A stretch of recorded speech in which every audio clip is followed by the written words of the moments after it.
नमस्कार। आपका अखबार के इस अंक में आपका स्वागत है। मैं हूं प्रदीप सिंह। 20 अगस्त को केंद्रीय गृह मंत्री अमित शाह साउथ की जोनल कॉन्फ्रेंस के लिए चेन्नई में थे। उनका स्वागत किया तमिलनाडु के नए मुख्यमंत्री जोसेफ विजय ने, और वहां पर आंध्र प्रदेश के मुख्यमंत्री चंद्रबाबू नायडू, तेलंगाना के उप मुख्यमंत्री जो कि मुख्यमंत्री बाहर थे, कर्नाटक के मुख्यमंत्री डीके शिव कुमार और केरल के मुख्यमंत्री वीडी सतीशन और जो केंद्र शासित क्षेत्र हैं दक्षिण में, उनके प्रतिनिधि। वैसे तो ये परिपाटी चल रही है 1956 से ही, जब स्टेट रीऑर्गेनाइजेशन कमीशन बना था, स्टेट्स का भाषा के आधार पर बंटवारा हुआ था, तब केंद्र तक अपनी बात पहुंचा सके, केंद्र जो है राज्यों की समस्या सुन सके, फेडरलिज्म को बढ़ावा देने के लिए। तो अलग अलग अंचलों की कॉन्फ्रेंस ऐसी होती रहती है। लेकिन इस बार एजेंडे पर इन मुद्दों के अलावा एक मुद्दा था जो पहले कभी नहीं रहा, और वो है डिलिमिटेशन का। आपको मालूम है डिलिमिटेशन को लेकर देश में कितनी बड़ी बहस चल रही है। एक विशेष सत्र सरकार बुला चुकी है जिसमें ये प्रस्ताव पास नहीं करा पाई है। ये संविधान संशोधन होगा, डिलिमिटेशन और महिला आरक्षण विधेयक में संशोधन। इसके लिए 2/3 बहुमत की जरूरत है सरकार को, जो स्पेशल सेशन में नहीं मिला। अब उम्मीद है कि मिल गया है, लेकिन सवाल यह है कि इसमें विजय का क्या रोल है, क्योंकि विजय की पार्टी के पास कोई सांसद नहीं है। वो साथ आए या विरोध करें, इससे संख्या बल पर कोई असर नहीं पड़ता, लेकिन मनोवैज्ञानिक असर पड़ता है। विजय की पार्टी की सरकार में कांग्रेस साझीदार है, गठबंधन में सरकार चल रही है। कांग्रेस ने जो स्टैंड लिया है, विजय उससे अलग स्टैंड लेते हुए दिखाई अगर देते हैं तो ये सबसे बड़ा सदमा कांग्रेस पार्टी के लिए होगा। तो बीजेपी की कोशिश केवल 2/3 बहुमत जुटाना नहीं है, कांग्रेस को इस मुद्दे पर आइसोलेट करना भी है। इसके लिए जरूरी है कि उसके सहयोगी उसका जो स्टैंड है, कांग्रेस का जो स्टैंड है, उससे दूरी बना ले, उसका विरोध अगर ना करे तो दूरी बना ले। इस कॉन्फ्रेंस के बाद चर्चा तमिलनाडु में यह हुई कि विजय ने अपना रुख बदल दिया है। 12 अगस्त को तमिलनाडु विधानसभा में एक प्रस्ताव पास हुआ जिसमें 2 मुद्दे थे। एक, केंद्र से यह कहा गया था कि जो 543 सीट्स हैं लोकसभा की, 71 के सेंसस के आधार पर उसी पर उस संख्या को फ्रीज कर दिया जाए अगले 25 साल के लिए। अब ये बातें मतलब कई पार्टियां कह रही ये एक तरह से समस्या को टालने के लिए है। आखिर कभी तो आपको कन्फ्रंट करना पड़ेगा। आपको डिलिमिटेशन जो है जनसंख्या के आधार पर करना पड़ेगा। तो सरकार ने एक बीच का रास्ता निकाला। उससे पहले बता दें कि तमिलनाडु विधानसभा में जो प्रस्ताव पास हुआ उसमें दूसरी मांग ये थी कि तमिलनाडु का प्रोपोर्शनल रिप्रेजेंटेशन नहीं घटना चाहिए, जिसके लिए सरकार तैयार है। कह रहे कि जो आनुपातिक प्रतिनिधित्व है अलग अलग राज्यों का, वो नहीं घटेगा।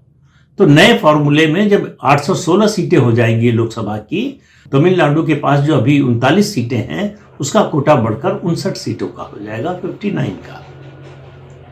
तो आनुपातिक प्रतिनिधित्व नहीं घटेगा, और ये आबादी के आधार पर भी तय नहीं हो रहा है। वरना आबादी के आधार पर तय होता तो तमिलनाडु की सीटें बढ़ने के बजाय घट जाती है। जैसे 52 और 57 के चुनाव में तमिलनाडु में लोकसभा सीटों की संख्या 41 थी, 41, लेकिन 67 के चुनाव के बाद से उसकी संख्या 39 हो गई, आबादी के आधार पर जब डिलिमिटेशन हुआ। 71 से इस पर फ्रीज लगी हुई है। 2001 में वो फ्रीज खत्म हो रही थी, उसको फिर जो है वाजपेयी सरकार ने 25 साल के लिए बढ़ा दिया था। अब वो समय आ गया है जब वो फ्रीज खत्म हो। तो सरकार ने बीच का रास्ता ये निकाला है कि सेंसस के आधार पर, यानी जनगणना के आधार पर, आबादी के आधार पर सीटों की संख्या तय नहीं होगी। जो 1971 का फॉर्मूला था उसी के आधार पर जितनी सीटें तय हुई थी उनमें सभी राज्यों की सीटें 50% बढ़ जाएगी।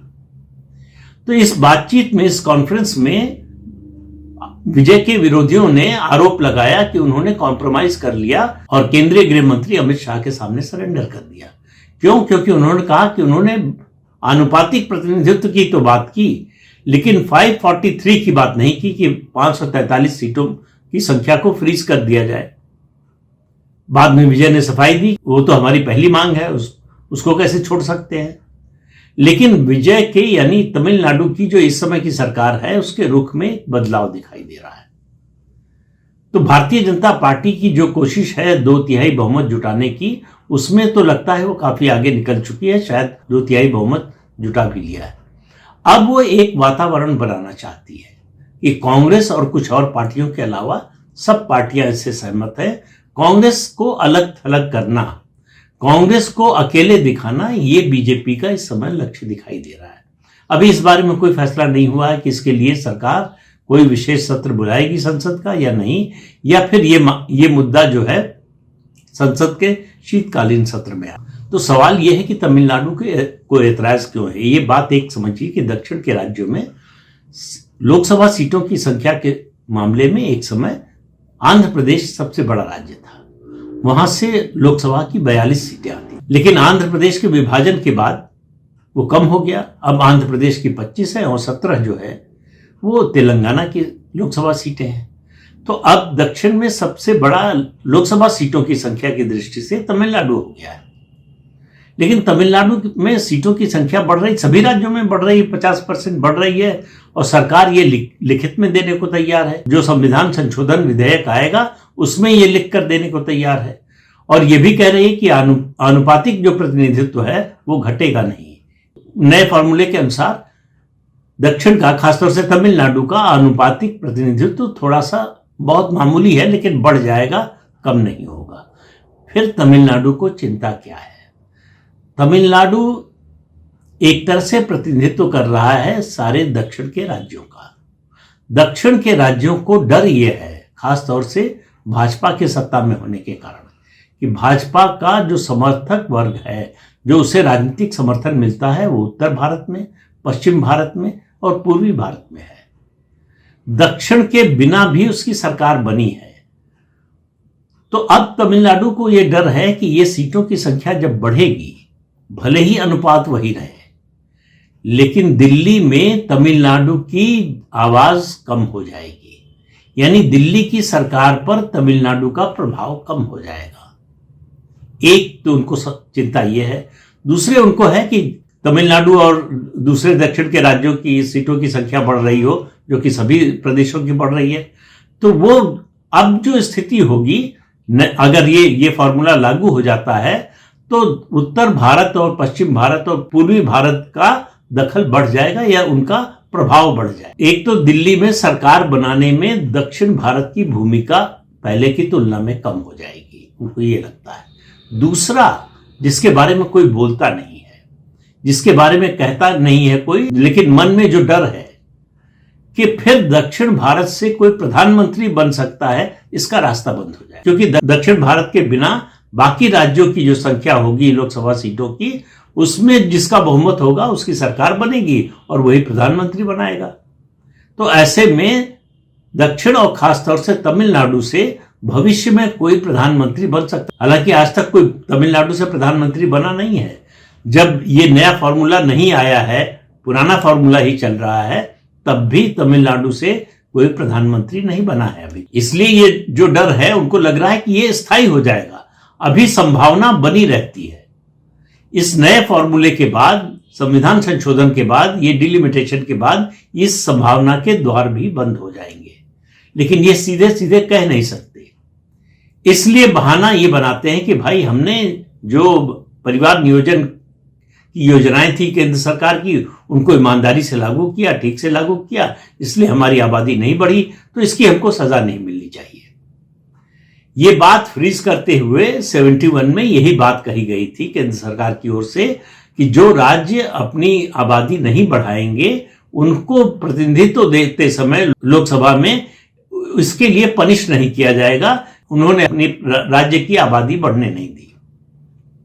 लेकिन एक बात जिसकी ओर ध्यान नहीं दिया जाता, आबादी बढ़ने नहीं दी, ये अच्छी बात है, ये अच्छी बात है, इसका फायदा भी मिला, उसकी भी बात करनी चाहिए कि उनको डेवलप करने का और मौका मिला।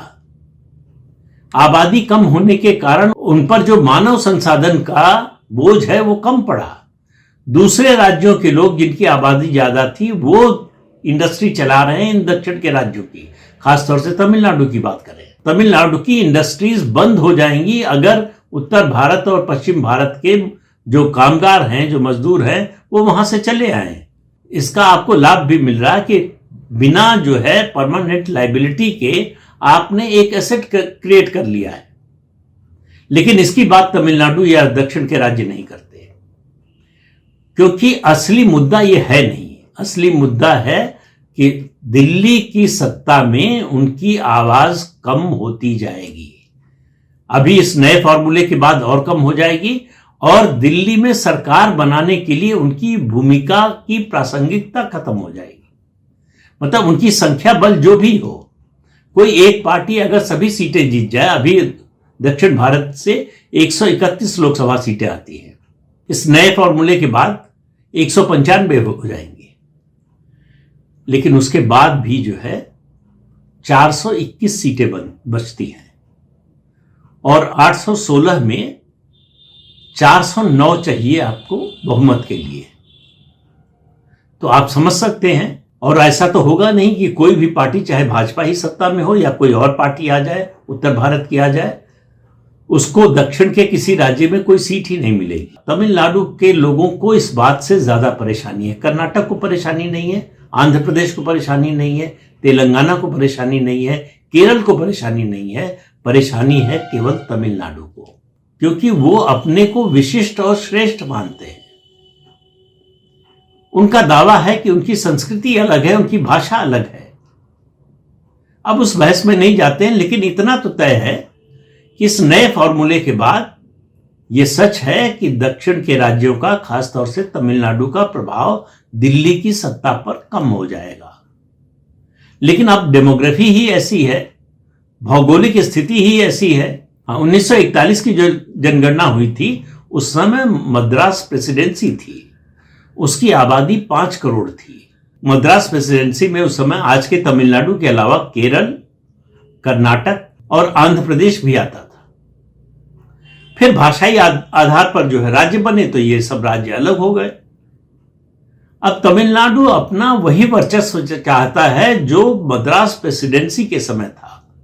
अब समय को तो पीछे आप ले नहीं जा सकते। तो तमिलनाडु के लोगों को, नेताओं को आज की सच्चाई को स्वीकार करना पड़ेगा। और इस बैठक, 20 अगस्त की जो बैठक है, उसमें विजय की पार्टी का जो रुख है, खासतौर से विजय का जो रुख रहा, उसको देखते हुए ये लग रहा है कि अब भाजपा की सरकार के लिए डिलिमिटेशन का बिल पास कराना संसद से ज्यादा मुश्किल नहीं होगा। तो इस अंक में इतना ही। अगले अंक में फिर मिलेंगे किसी नए मुद्दे के साथ। तब तक के लिए अनुमति दीजिए। नमस्कार।